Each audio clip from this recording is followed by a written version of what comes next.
So there's a pretty good chance that when you're working with a new publication, you will need to insert, move, rename, reorder, or delete some of your pages. In this video, we'll explore how to accomplish these tasks within Microsoft Publisher 2013. In this video series, we will be creating a multi-page marketing flyer or brochure for the Gatesburg Country Club. This publication will have a front page, will open to a 2-page spread, and then contain a back page. Currently, as you can see, we only have 1 page in the publication, so we're going to need to add more. If we wanted to insert additional pages, we would click on the Insert tab within the ribbon.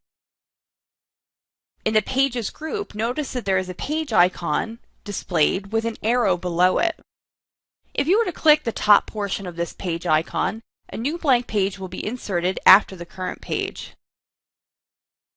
Clicking on the arrow below this icon will give you a few options. First, you can simply insert a new blank page like we just did a moment ago. The second option is for you to insert a new page that is an exact duplicate as the page that's currently selected within the publication. In this case, since there isn't anything displayed on our current page, a duplicate page will also be blank. Clicking on the last option, Insert Page ... will display the Insert Page dialog box.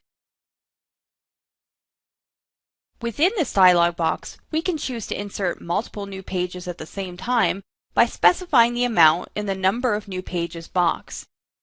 In this case, we'll go ahead and add 3. Then we can choose whether or not these new pages will be inserted before the currently selected page or after. In this case, it really doesn't matter since all of our pages are blank, so we're just going to leave the default radio button selected that says After Current Page. Under the Options heading, you can choose to have the new pages be blank, you can choose to insert them with a text box on each page, or you can insert the new pages with all objects on a specified page duplicated and displayed on the new pages. So in this example, we're just going to stick with inserting new blank pages, and we're going to click OK when we're finished. Now that we have several pages within our publication, we may decide at some point that we'd like to change the order in which they appear. You can reorder your pages by left-clicking the page within the page pane, holding your mouse button, and then dragging the page to its new position. You'll be able to notice where the page will be repositioned by noticing that thin bluish color bar or line that's displayed underneath the pages. Once that thin bar is positioned between the pages where you'd like to move the selected page, you'd simply let go of the left mouse button.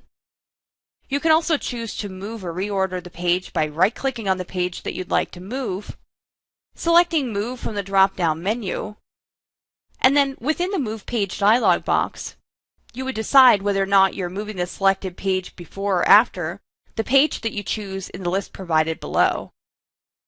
And then, when you're finished, you would click OK. It's important to keep in mind, in order to save you some time, that you can select multiple pages to move at the same time, using either the drag and drop method or by opening the Move Pages dialog box, both of which we just practiced. First, you'd simply select all the pages that you want to move before performing the drag and drop or opening that dialog box. In order to select multiple pages, you would first select the first page, then you'd hold the Control key on your keyboard and then left-click on the next page. Then you'd want to continue that process until you've selected all the pages that you want to move. Each page within your publication is also given a name. So in this case, we might want to name our pages things like GCC Cover, GCC Inside Left, Inside Right, and also Back. If we want to rename a page, we could right-click on that page and then select Rename from the drop-down menu.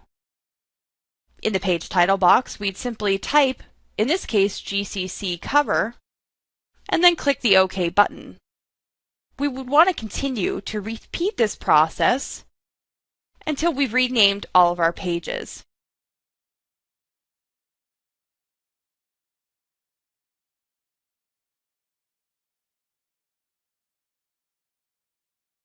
Finally, you may find yourself needing to delete a page or multiple pages within your publication. To delete a single page, then you only need to select a single page. Using the technique for selecting multiple pages that we discussed a few moments ago, you could choose to select multiple pages before then right-clicking on the selected page and choosing Delete, which is what I'll do with page number 5 since we don't need it in our example. I'm going to select that page, right-click, and then choose Delete from the drop-down menu. Before we conclude this tutorial, it is important to know that in any Microsoft Office product there are usually several ways to accomplish the same task. Which method you use is really a matter of your personal preference and whatever works best for you. So with that being said, if you'd like to delete, move, or rename a page,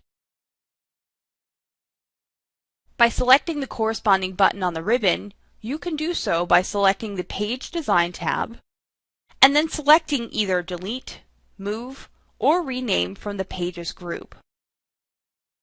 Now that we have all 4 pages that we need in order to create our publication, let's go ahead and move on to learn more techniques for viewing and navigating through our newly created multi-page publication.